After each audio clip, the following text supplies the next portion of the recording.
Hello and welcome to Talking Aussie Books, a weekly podcast bringing readers and writers of Australian fiction together. I'm Claudine Tinellis. As an avid reader and passionate advocate for Australian fiction, I make it my mission to spotlight local talent.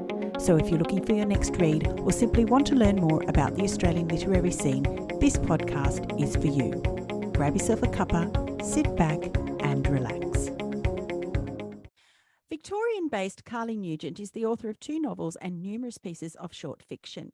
Her first novel, The Peacock Detectives, published in 2018, won the Readings Children's Book Prize and was shortlisted for the Text Prize, the Australian Book Design Awards, along with the Sisters in Crime Davitt Awards. Earlier this year, Carly's second book, her first foray into YA, was published by Text Publishing.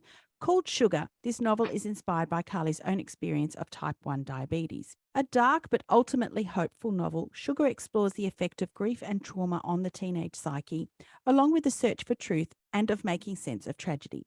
It's about family relationships and human connection. Terrifically insightful. And I'm delighted to have the opportunity to speak with Carly about the book on the podcast today. Hi, Carly. Hi, Claudine. So nice to be here. Oh, it's so lovely to have you. Now, Carly, this book was inspired by your own experience of type 1 diabetes. So I wondered if you could tell me a bit more about that and how that diagnosis or what that diagnosis meant for you on a daily basis. Sure. So I was diagnosed as an adult. So I was 28, so nearly 10 years ago now. I was 28 when I was diagnosed, and I was actually living overseas at the time in South Korea, working as an English teacher. It was a big surprise. I was relatively young and healthy and, fit and active and so on.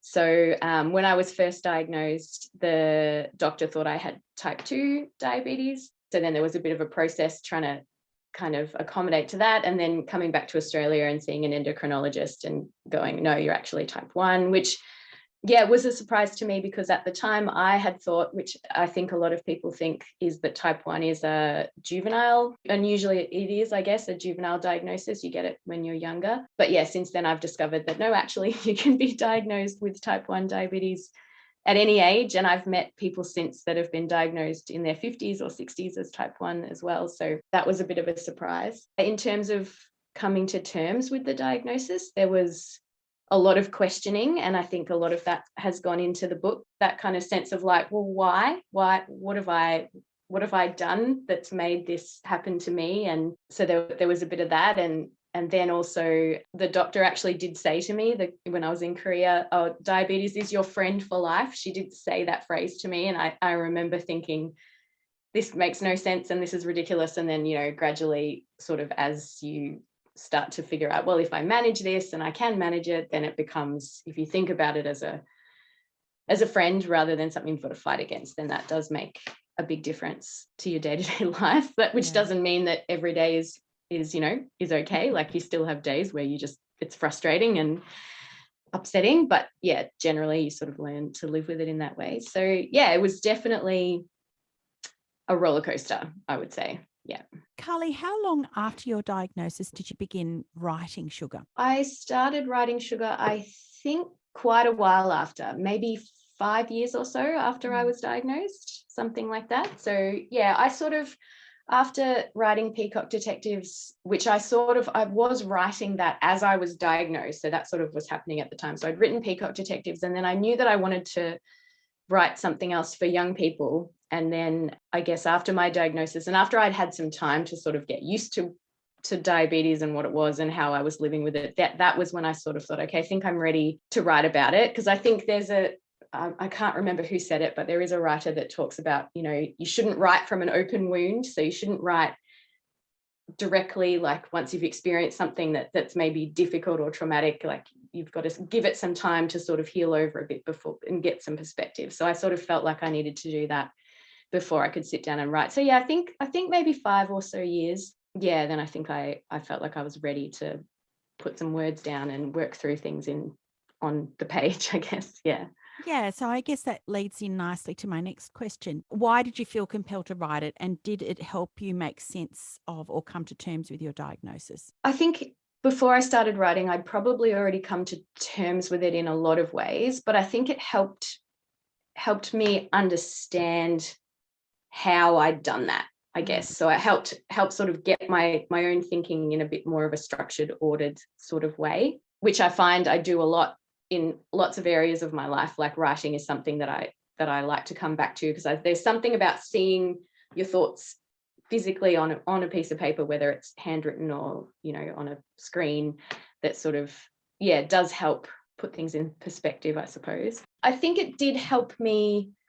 I think I'd maybe come to terms with the diagnosis, but it did help me kind of process some of those emotions, I guess, that I'd been feeling when I was first diagnosed, and then that, you know, you continue to feel when you're living with a chronic illness, which, you know, as I said, it is an up and down sort of situation. So I think, yeah, putting some of that frustration and anger and, yeah, stress, I guess, into Persephone, into the character, was, yeah, definitely cathartic in a way, I'm not going to lie. So for listeners who haven't yet read Sugar, I was wondering if you could tell me a little bit more about the story. Sure. It's a YA novel, so young adult, about a 16-year-old girl named Persephone, and she has recently been diagnosed with type 1 diabetes. Around the same time that she was diagnosed, she lost her dad under some kind of mysterious sort of circumstances. It's not entirely clear what happened to him. So she's dealing with these two fairly difficult things at the same time. She's wondering if there's a connection between them as she's trying to figure out the universe and how that affects her. And then while all that's happening, she comes across a dead body while she's out walking in the bush, and that becomes sort of an obsession for her, trying to figure out and understand what happened to this woman, and how that in turn can sort of shed some light on her own life and her own circumstances. So I think that's a fairly good intro without giving too many spoilers, I hope. Indeed, and we're going to talk a little bit more about all of those elements right now. Stephanie struck me as a very angry young woman. She's mad, but also carrying a huge weight on her shoulders, isn't she? Yeah, definitely. She's got a lot going on. And I think I've had discussions with people about the book too, and there's moments where I've thought, is it too much? Like, is there too much going on for her? But then I thought, no, because just because you've got a chronic illness doesn't also mean that other stuff doesn't happen to you as well. So I kind of wanted to, I guess, dive into that. I didn't want to pile a whole bunch of stuff on her, but I also wanted it, you know, to reflect the experience and how these things do happen. It's rare that people don't have lots of things going on in their lives.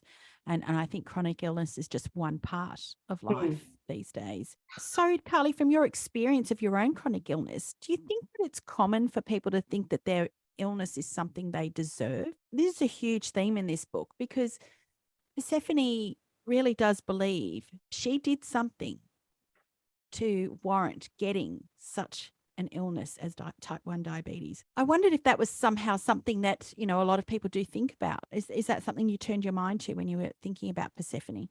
Yeah, definitely. And I know it's definitely something that I felt a lot when I was first diagnosed, this sense of like, why me out of all these people that I know? Why is this happening to me, when ostensibly you're healthy in any other way, and just seems very random. And I know since being diagnosed, I've often done camps with Diabetes Victoria. So I've worked with some young people that, you know, have been diagnosed as teenagers or as children.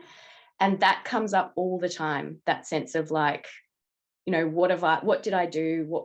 What did I do wrong? Like, and I think with parents as well, like if their kids are diagnosed, there's a sense of like, as a parent, did I do something wrong? You know, which I think that's almost as big a mental load to deal with as the management of the disease itself. So yeah, that was a huge thing for me personally. And then I knew that it was big for other people as well. So I really wanted to put that in the book and have Persephone sort of working through that, because yeah, it was definitely something that I needed to work through as well myself. It's really tricky because we do talk a lot these days about the relationship between the mind and the body, and, you know, how, you know, mental stress can affect us physically. And so there's definitely links between those things, but that's not the same thing as you know, deserving something and having caused something in yourself. So it was very important to me, and I was very conscious of it. Yeah, for sure. So in the book, we're introduced to the idea that Persephone feels like she's,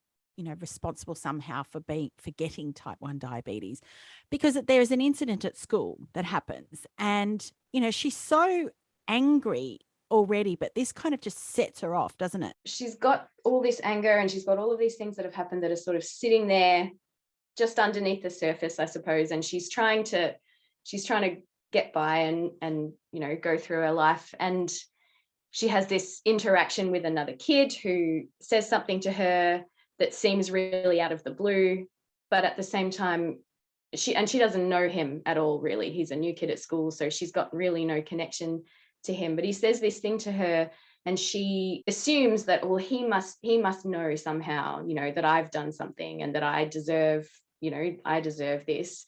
And I think that connects to this idea that we want to make sense of things that happen to us, right? I think that's a really human thing, to give our lives a narrative and to storify.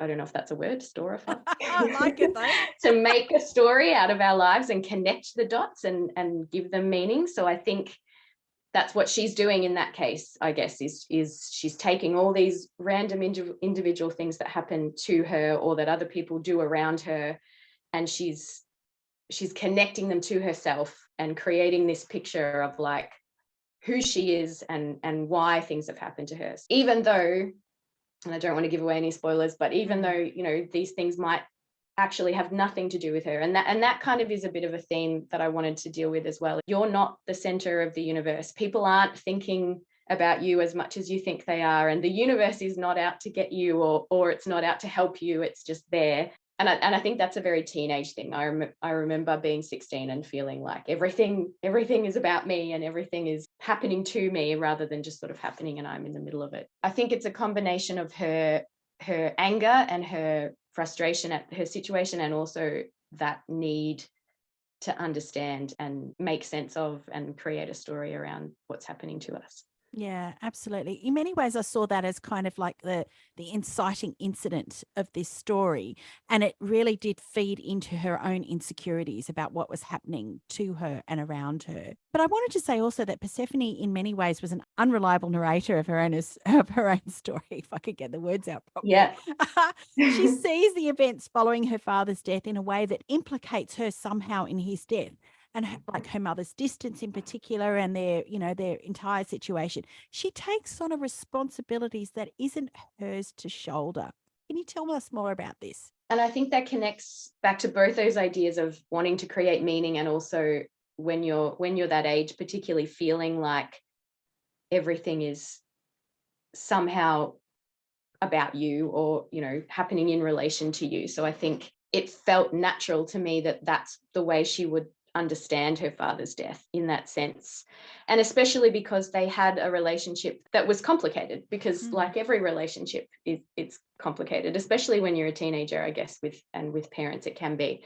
So that complexity, I guess, left it open to interpretation, like those moments that they'd had together and what that meant and what that meant to him, her responses to things or her behavior and how that had, maybe influenced him in different ways and in his thinking. I think it really is to do with, that sense of just trying to understand yourself in relation to other people and then projecting your ideas about the universe onto other people as well. She's unreliable in the sense that she's reporting things that have actually happened. She's reliable in the sense that they did have this conversation or this thing did happen, but she's unreliable in the way that she's understanding what those things mean, I suppose. Does that make sense? Yeah, absolutely. I felt that Persephone became quite destructive as the novel proceeded. And I loved the way that each chapter and each scene of the book started with her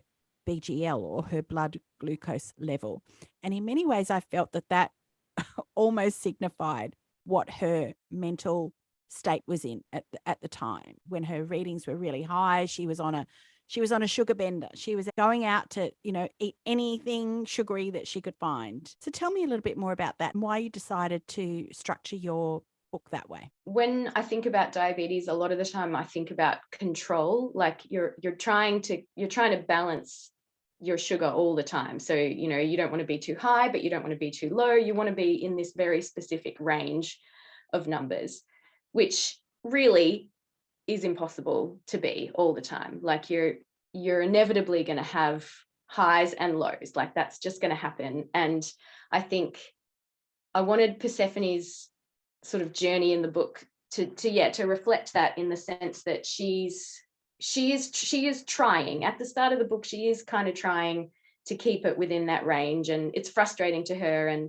But then I guess, like, as the story goes on and as things become less controlled, and also in the way that she's understanding things. So at the start, she's trying to create a story. She's trying to, well, this connects with this, and so this means this, and that. If she can make things make sense, then she feels like she has that mental control as well, I guess. But then as the story goes on, obviously things become chaotic and random, and she starts to realize that actually there's a lot of random stuff that's happening, and it's not in my control, and it doesn't always make sense.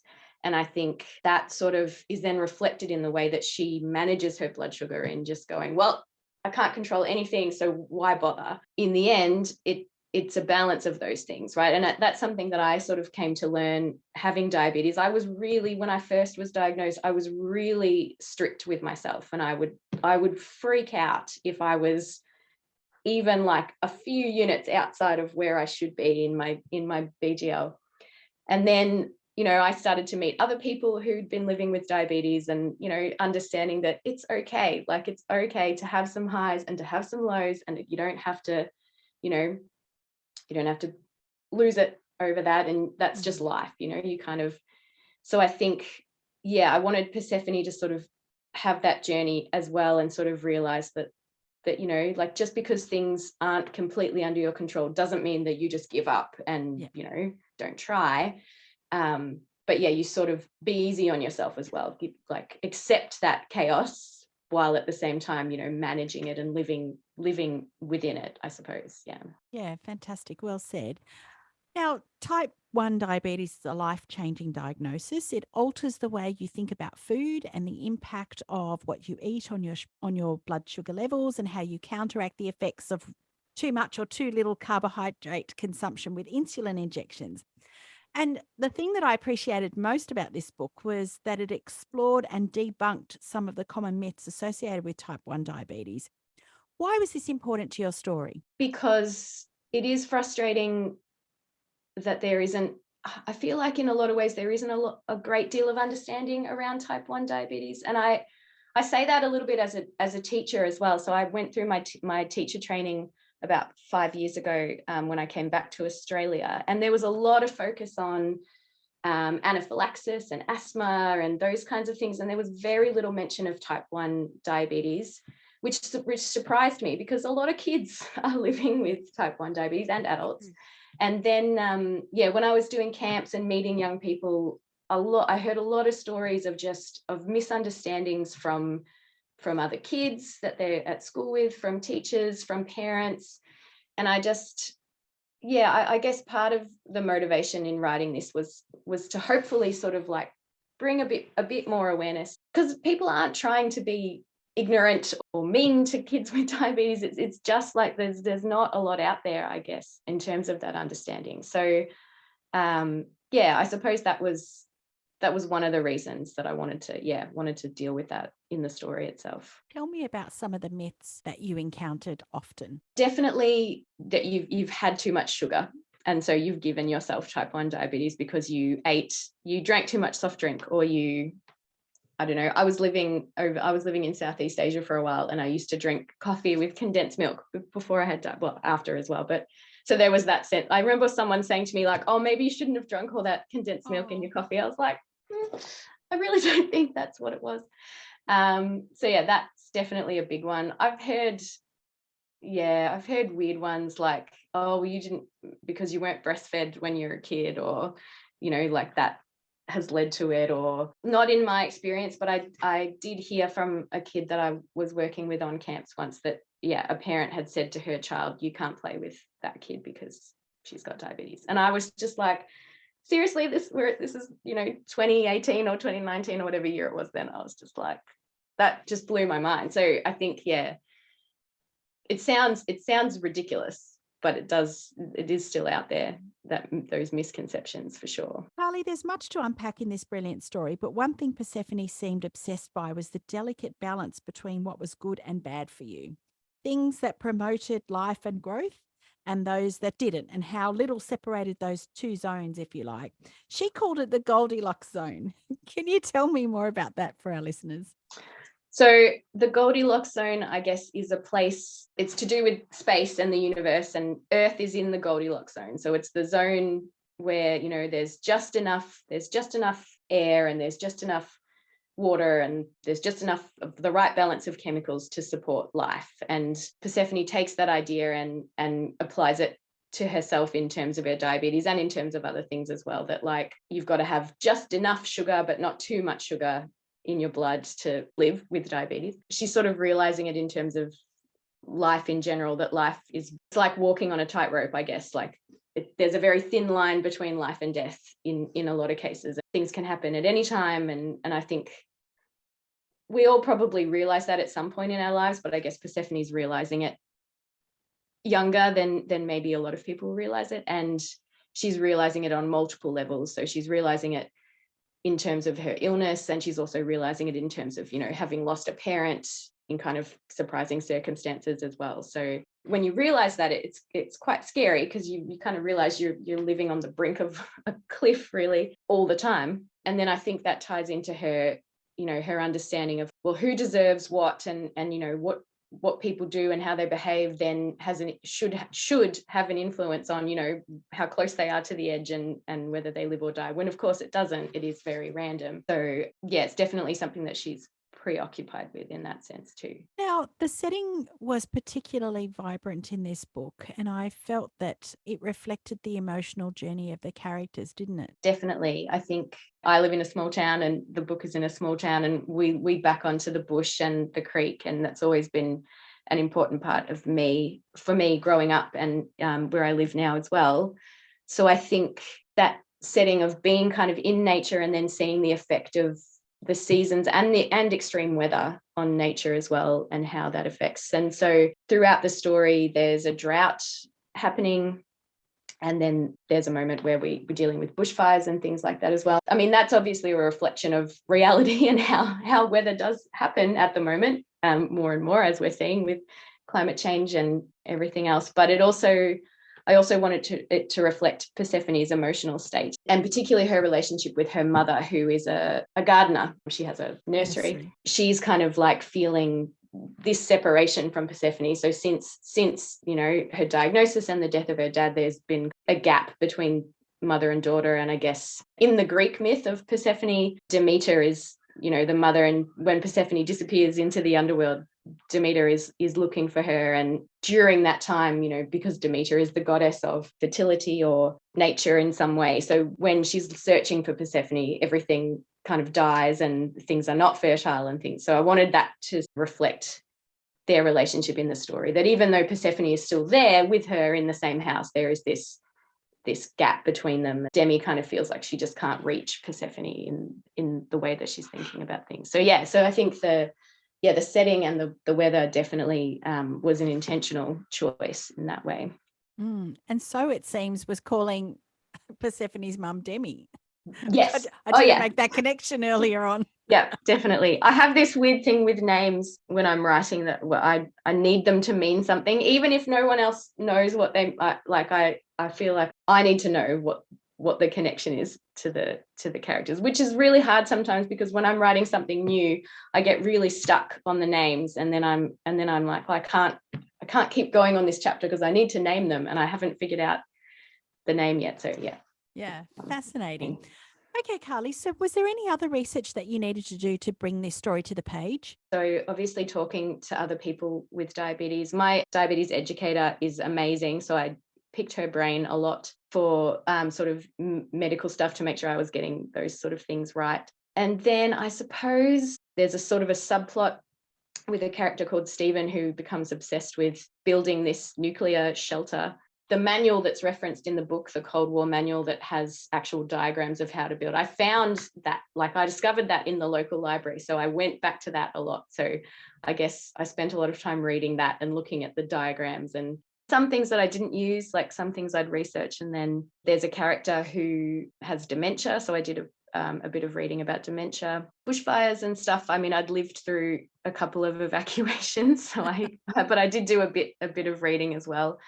on bushfire safety plans and things like that. Quite a lot of random pieces of research here and there. Yeah. Carly, if there was one thing you'd like readers to take away from this novel, what would it be? I'm hoping that readers that have diabetes, that are living with diabetes, will find something that they can relate to. And maybe, I know that when I was first diagnosed, I felt very isolated because I didn't know anyone else that was living with it. So I'm hoping that some of the book will speak to people in a way that makes them feel less of that mental pressure and go like, oh, I'm not the only one who has those thoughts, that maybe I've done something, and then because I know I've said that I've had those thoughts myself, but it's not until somebody else says them and I can see them in someone else that I go, that's ridiculous. Why would you think that? So I think I'm hoping that that is something that people will get out of it. And then I guess people that maybe aren't living with diabetes, but that know someone or just have wondered about it or haven't really known much, that they will gain a bit more of an understanding and hopefully an emotional understanding, as well as the logistics of diabetes. Because I think the thing that I like about fiction so much is that it helps us understand other people from the inside out, I guess, and from on a level that is much more complex than just numbers or management plans or insulin doses and things like that. That gives us a sense of the complexity and the range of emotions and things that people feel. And also that idea that life generally can be complex and random, and that's okay, that you don't have to fix everything or understand everything. You can just kind of live in that space and be okay. Carly, you might know, and I think we were talking a little bit about this before we started recording, but there are lots of writers that listen to this podcast. And I think, given your incredible experiences in the publishing world to date, I wondered if you had any tips to offer those aspiring writers out there. I would definitely say finding a group of people, finding a group of writers really helped me. When I was living overseas, I joined a couple of different writing workshop groups, and they were invaluable in terms of improving my writing, like getting feedback from people, reading other people's writing and learning how to give feedback constructively. But also, I think maybe even more so, finding a group of people that also write and then having those conversations. We'd do a workshop and then we'd go out for dinner or we'd go out for a drink afterwards, and always there'd be conversations about the life of being a writer and how hard it is sometimes just to sit down and the doubt that you feel. And I still have, there's a few of us now that we're all in different places, but we try and catch up once a month on Zoom. And basically our conversations are not so much about what we're working on as how we're feeling about working and how we're feeling about writing. And I just find that every time I have those conversations, I always walk away feeling, all right, I can do this. I can sit down at my desk again and I can, get some words down. So I would say, find a little tribe of people if you can that are doing what you're doing. The other thing that I've been thinking about recently is trying to stay in touch with whatever you're working on, even if it's just a little bit a day. So I think sometimes I used to feel like I need an entire day to sit down and really get into something, but I teach as well a couple of days a week, and there's lots of other stuff going on. So even if I can just sit down for half an hour, or even if I can just write 200 words or something, little pieces every day. And then obviously some days you get more done than others, but I feel like that just keeps you in the headspace of what you're working on, and then you're more likely to make connections and have some different ideas. So I think they would be they're the things I'm thinking about in my own writing life at the moment. Carly, are you working on something else at the moment? So I'm working on a couple of different things, but they're both very, very first drafty at the moment. So I'm trying not to talk too much about them because I don't really know what they are. I don't really know what direction they're going in, but I can say that one of them is either middle grade or YA, and the other one is for adults. So sort of going in a different direction to what I've done before, which has been fun and challenging in its own way. So Fantastic. Because I was going to ask you, have you ever thought about writing for adults? Yeah, I definitely have. And I've written short stories and things for adults before in the past. And I guess, but I do work a lot with kids. So there is part of me that sort of naturally, I think, gravitates towards middle grade and young adult. But yeah, definitely I'm interested in writing for adults too. And I think it just depends on the thing that I'm writing, like the idea that it is. So I guess with Sugar, I knew that I wanted it to be about a young person, and then it sort of naturally went to YA because of, I think, the voice of the character just sort of went in that direction. So sometimes I'm not sure until I start writing, and then you get a bit of a voice, and then you go, oh, I think this is YA, or I think this is adult. Carly, if listeners wanted to learn more about you and your books, where can they find you? So I am on Instagram and Twitter. I don't use either of them a whole lot. I'm going to try and use Instagram a bit more than I do. And I'm on Instagram as Carly_Nugent. And I think I'm on Twitter as @CarlyBethNugent. Carly, I wanted to say I thoroughly enjoyed reading Sugar. It was an insightful and hopeful book that I absolutely recommend for young adult and adult readers alike. Thank you so much for joining me on Talking Aussie Books today.